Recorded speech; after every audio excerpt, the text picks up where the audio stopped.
Hi guys, after the great success of MKX and Injustice 2 recently, everyone is excited for the announcement of the next MK game, which might happen later this year. The continued support for 25 years has driven our team trying to exceed their expectations of what the next Mortal Kombat should be. And in this video, I'm going to give my top 5 changes that I want to see in the next MK game. So, let's begin. Finish him! Number 5. A long story mode. So, even though MKX had an amazing story mode with a decent plot, it was never as good as the one in MK9. The cinematic story mode in MK9 was around 8 hours long on average, with tons of matches within it. It was literally a game that worth picking even if someone wasn't a fighting games hardcore fan. However, the story mode in MKX was only 4 to 5 hours long on average. That makes it 3 hours shorter. I know it is not a big deal for some competitive players, but it concerns many other players, especially the casuals. Number 4. Better roster. Let us be honest here guys. The roster in MKX really sucks. Not only for the fact that many legacy characters are missing there, but also for the bad and uninspired design for the new characters, except for Takeda of course. I don't want to start whining here about how mediocre the character's design went after the leave of the original graphic designer, John Tobias, but at least you could give us more legacy characters from the previous titles instead.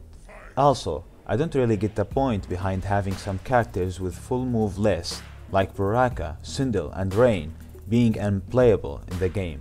I mean, you can consider that as a wasted potential. Number 3. The removal of variations.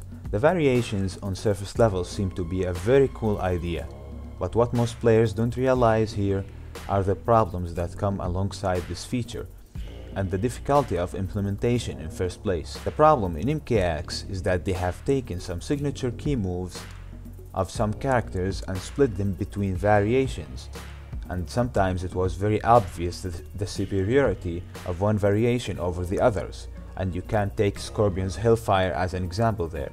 Also, having 3 variations for 32 characters will create tons of bad matchups. Number 2. A good PC port.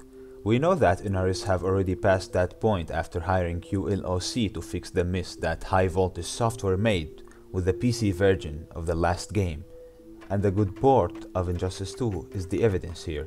However, what concerns me more is the possibility of having a late release for PC. MKX is one of the most played fighting games on Steam, with around 1000 players a day on average, and over 1 million sold copies, and NRS should respect that. Number 1. Better balance. Now this is an issue with MK in general, and it has gotten worse in MKX, even though it's not as bad as Injustice 2. The game depends on counter picks too much on high levels, and just try to watch any grand finals and you will see both players switching characters 3 times on average, which is very rare to happen in other fighting games that require more consistency. Though I think the problem can be solved by either having a higher skill ceiling in the game or having less characters, as long as it doesn't affect the fun factor of course. So, what do you think guys? Do you have any other changes you'd like to see in the next MK game? Let me know in the comment section below, and don't forget to subscribe to my channel for future content. Thanks for watching.